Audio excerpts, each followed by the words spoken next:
Magandang hapon, Pilipinas at buong mundo. Naitay kapuso, pahiram po ng 20 minutes ng inyong hapon. Ako po si Boy, and welcome to Fast Talk with Boy Abunda. Maraming salamat din po sa lahat ng nanonood po sa atin sa ating mga live streaming channels sa Facebook at YouTube. At sa inyong lahat na nakikinig sa Dizzy Double B, welcome to your program. Merry Christmas! At naitay kapuso, 17 days to Christmas! Ako'y bumabati po sa inyong lahat ng maligayang Pasko. Namamasko pa! Namamasko pa! Nakakatuwa naman po. Pag Pasko, ibig sabihin, caroling. Maraming salamat at napadaan kayo dito sa aming tahanan. Dahil magagaling kayo, ito, may candy ako para sa inyo. At may coins. Ayan po. Pinaghandaan ko talaga yon para sa inyo, ha?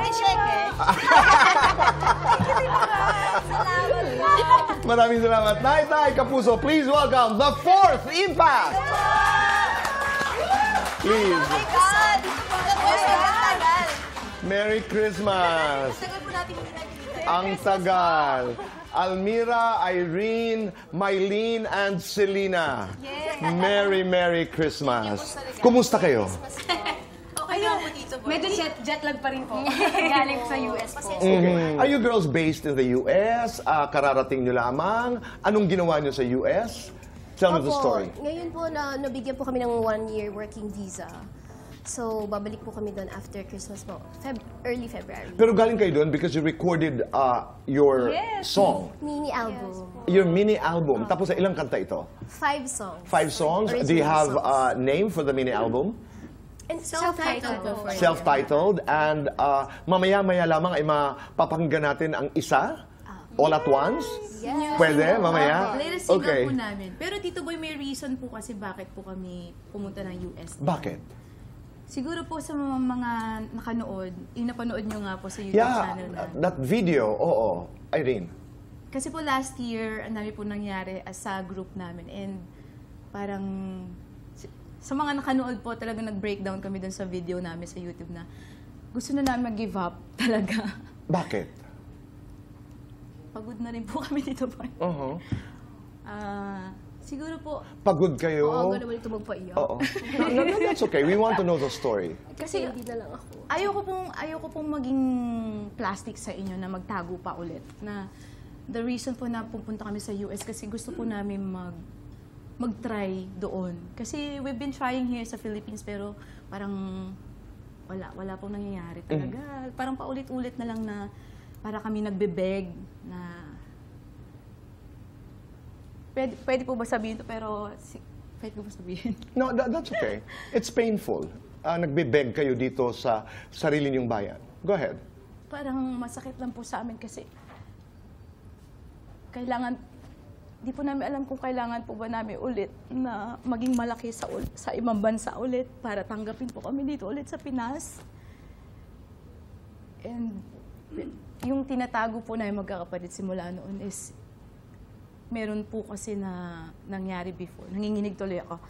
Na feeling ko until now,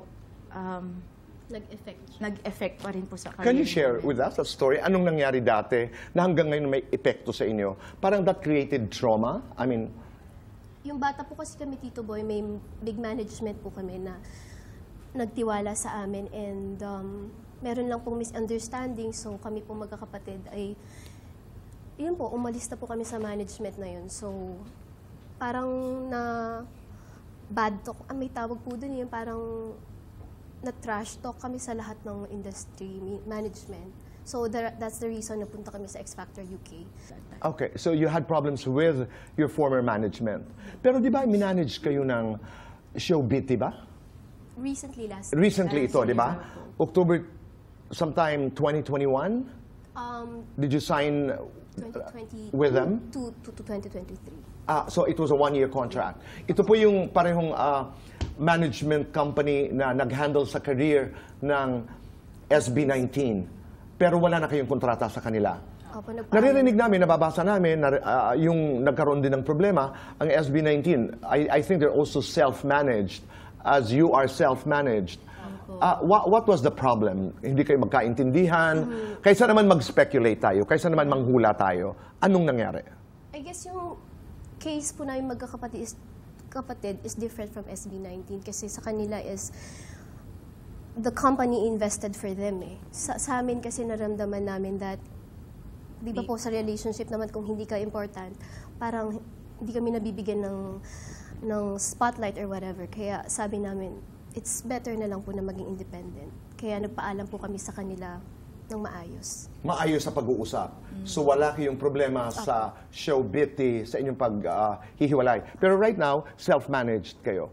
How difficult is it in the US right now? Kasi alam ko babalik kayo after the holidays. Ang hirap po, Tito Boy. Financially. Ang mahal. Kami po yung drivers doon. Kami dalawa. Nagbubuhat, Okay. nagluluto, lahat. Pag sinasabihan kayo ng mga kritiko nyo na glamour, I mean, you're very glamorous, di ba? I mean, I heard you guys talk about it, pero hindi naman kayo sisikat. Saan kayo humuhugot ng panlaban doon? Sa hirap namin na pinagdaanan. Kasi po, Tito Boy, simpleng probinsyana lang po kami from Isabela. Papa namin po, Tijario. Lahat na pagdaanan namin, napalayas kami sa bahay. Ngayon pa ba kami give up na malapit na kami? I mean, wala kami ibang pupuntahan. We're already here in the ground. So, ano pang mawawala kung tatry namin? So, ang usapan namin magkakapatid, hanggang gusto pa natin, laban lang. Gusto pa nila eh. So, Tanong na lang, kasi pumutok ang pangalan nyo dahil sa UK X Factor. Nung, I think you placed 4th or 5th, di ba? You were big globally. Bakit hindi na maintain yun? Yung time po kasi na yun, gusto po kami i-sign ng Psycho, which is the management po ng X Factor. Pero that time po may management po kami. Ayaw po nila kami i-let go. Alright. So that was a problem. Oo. Kasi kilala na kayo sa buong mundo eh. I remember your auditions. I remember the contest. Diba? You made this country proud. Sila po yung nagdala sa amin doon. So yung parang utang na loob po namin sa kanila. Tama naman. And Tito Boy, yun nga po, may gift kami sa'yo. Pwede na ba? Tito Boy. Ano yan? Ang first ever EP namin Wow! na ginawa namin sa US. And dito namin siya Ni-release, ni-launch sa yung actually. show. Wow! Ito po ay ilalabas namin this December 18. Okay. Na ito po pinaghirapan namin sa US. It has 5 original songs na talagang yung mga composers po ni Jennifer Lopez, ng Niklas, Nico, and Yes, Rachel. and Rachel. Work with Beyonce and And ang nag-produce po Ariana. niyan, isa po sa fans po namin na dreamer, si Sir Ben B. Para po sa Thank you. Thank you very much. Maraming salamat. Ang All at Once is here. Yes. At mapapakinggan ho natin ang isa sa mga awitin dito maya-maya lamang. But right now, we have to do fast talk. Okay? Our time begins now. A fast talk with the 4th Impact. Almira, may X Factor or may Impact? May impact. Irene, cats or dogs? Dogs. Maylene, sa dogs, may breed or no breed? Both. Selena, sa boys, pogi o macho? Foggy. Almira, sing or dance? Both. K-pop o American pop? K-pop. Collab, solo? Collab. Local, international? International. Singer na gustong maka-collab? Beyonce. At aktor na gustong makasama sa music video? Alden Richards. Gusto mong title ng next album? Maylene. Oh my gosh, ang hirap. Fast talk. Celine, kanta para sa inyong apat. I'll be there. Sa inyong lahat, sa inyong apat, sino ang pinakamalakas ang impact sa boys? Selena. Selena. Sino ang pinakamaganda? Kami lahat. Charot. Isa lang. Selena din. Yeah. Sabihin mo naman May ako. bonus kayo sa akin. Sino ang pinaka-sexy? Ako na yan. Sino ang pinakagalante? Si Mylene and si Mylene. Almira. Sino ang pinakakuripot? Irene. Sino ang pinakamagaling kumanta? Ate Mira. Wow. Sino ang mauunang mag-asawa? At Sabay-sabay. Is that lights on or lights off? Lights Ay, Tito Boy. Pass. Wala pa po kami dyan! Happiness or chocolates? Chocolate. Happiness Best time for happiness. all the time. Nasa page pa tayo. Ewan ko sa'yo ah. Dapat happy tayo palagi. We are, complete the sentence, we are Fourth Impact and we are... Unstoppable. Tama ba yun, guys? Ano ba? Unstoppable. Di ba? I have a couple of questions. One, ang dami yung aso, 200. Okay. Yeah, that's, how did it happen? And kaya niyo bang pangalanan? Ilan ang kaya niyong pangalanan? Mamaya ha? Mamaya niyong sasagutin yan. And 200 dogs. Until when will you push yourselves to break into the international scene? Meron ba tong time frame? And what is next? What is next for the Fourth Impact? At maya-maya lamang ay mapapakinggan po natin ang All at Once. Lahat ng yan sa pagbabalik po ng Fast Talk with Boy Abunda.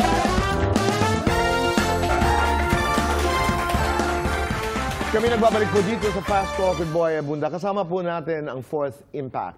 200 dogs. Paano nangyari yan? Ayun nga, Tito. Nagulat din po kami dito. During pandemic, 130 lang sila. Pero dahil nag-US kami, Dumami. Hindi na nabantayan. nabantayan. Kilala niyo sila lahat? Yung mga newborn, hindi na. Wala nang name. Para Pero how pwede many namin- do you know? 100. 100 plus. Sige nga, Fast talk. mabilisan nga, pangalanan natin.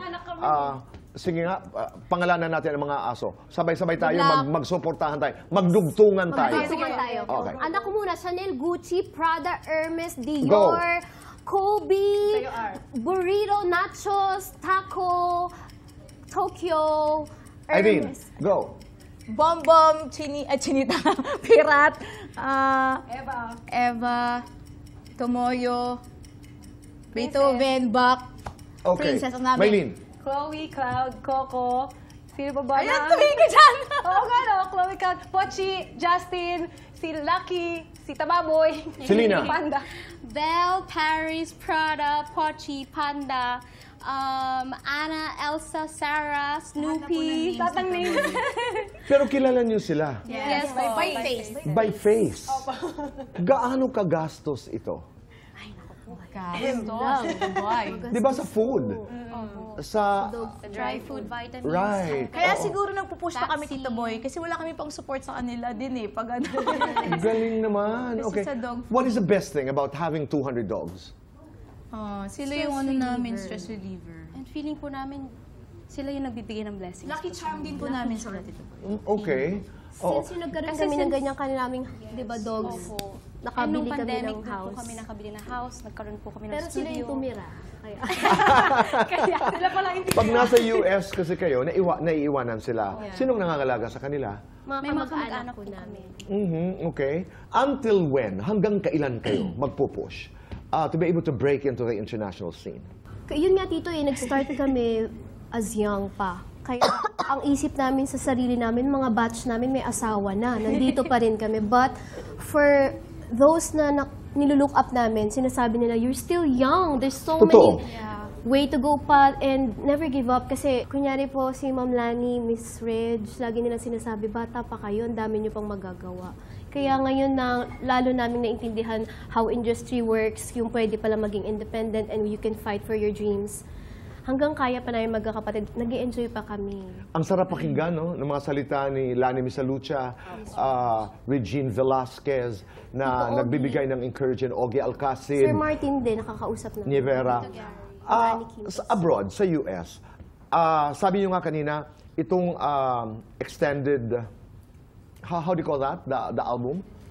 Extended play. EP. EP, Extended di ba? play, yeah. Extended play. You're able to work with the musicians of Beyonce, Jennifer Lopez, at iba pa. Paano nangyari ito?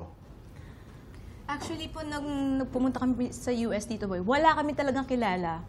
Wala po kami kamag-anak doon eh, wala kaming kaibigan or anything. Pero yung mga fans po namin na dreamers, sila yung parang... You call them dreamers. Yes, Okay. our fans. parang sila po yung sugo ni Lord, parang ganon. Sila po yung naghahanap ng mga composers, people. Tapos doon na po nag-start si Sir, shoutout kay Sir Gary. Meron siya pinakilala sa amin si Sir Philip. And then, itong si Sir Philip po, siya na po yung nag-connect sa amin sa mga composers. What's next? Ayun po, Tito Boy, bumalik kami dito para po i-promote ang aming pong EP. So, abangan niyo po yan. Magkakaroon kami ng nationwide campus tour. Papasukin namin lahat ng mga campuses dito sa Philippines. And ayun po, more tours. May mga And how do gigs. people get in touch with you? Halimbawa, gusto kayo kumanta sa mga events or sa campuses. Yeah. Social media pa rin. Through social media. Sa Facebook po Yes po. Magsasend Kami lang na po din ng po message. nag-handle ng social media accounts namin. So, Talagang tulong-tulong. Fourth Impact. Maraming salamat. Congratulations. Congratulations. I have flowers for you. Mga bulaklak. At saka binigyan ko pa kayo kanina ng mga candy. Kaya, Thank you po sa Fasto for Flowers. having us. Of Tito course, Boy. Wow, maraming ito flowers. go ahead, go ahead. Thank you, Dreamer. Thank you po sa staff ng Fast Talk. Thank you very much po. Here, there. Thank you so much po. Thank you to Tito Boy, pwede magpasalamat. Oo naman. Thank you so much to the producer of our EP, to Sir Ben B, to all our dreamers and patrons, and sana po Shoutout sa lahat ng supportahan. kamag-anak po namin na nanonood. Merry Christmas. Merry Christmas. Hello po! And thank Tapos po you. tayo yung EP namin. Boys of La Cabela de Boracay and Chris Jasler, maraming salamat. Naitay Kapuso, maraming salamat po sa inyong pagpapatuloy sa amin, sa inyong mga tahanan at puso araw-araw. Suportahan po natin ang Fourth Impact. Stay kind, make your nanay and tatay proud. #say thank you. And do just one good thing a day.